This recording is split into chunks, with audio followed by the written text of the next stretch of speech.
check. Bag check. Sino yung mga tumakas? Op. Ay, mga tumakas. Pati nga tumakas. Ano ba? Gago ito. Gago. O tara. Kasama na brief yan dahil. Gago kala mo. So papasok na kami ngayon guys sa Pinlock. Medyo nagkakagulo. Magulo guys, masaya. Pasok na kami ngayon sa Pinlock Falls, ang pinakaunang falls dito sa Infanta Island. Gago, joke lang. Dito to yun. Papasok na kami ngayon guys. Yan ba tayo? Uuwian tayo guys.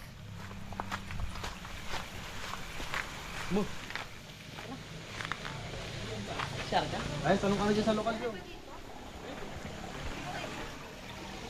Doon tayo magbabayad kay ate. Mayroon po 1.5. Sa mga transport overnight ay 100. Doon yun eh, sa taas. Pwede bang silipin mo na namin? Sige po. Alin po yung room po? Malapit na, malapit yan.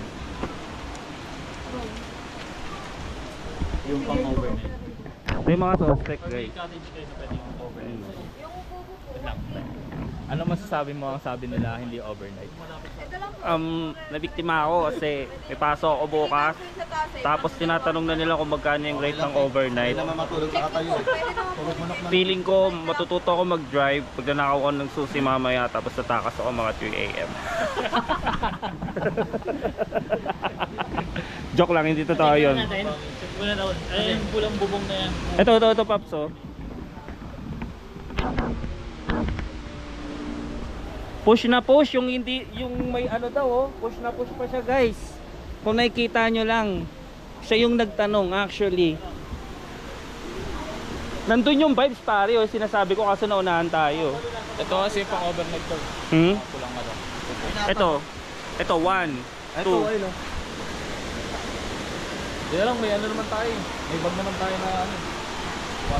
Baka harap lang sa akin.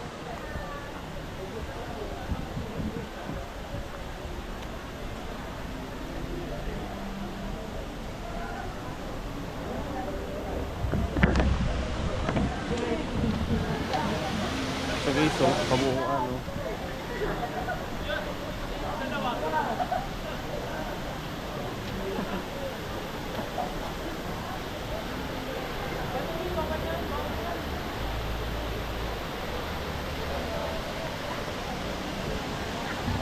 Kapal siyempre. Ano meron din doon? A few moments later.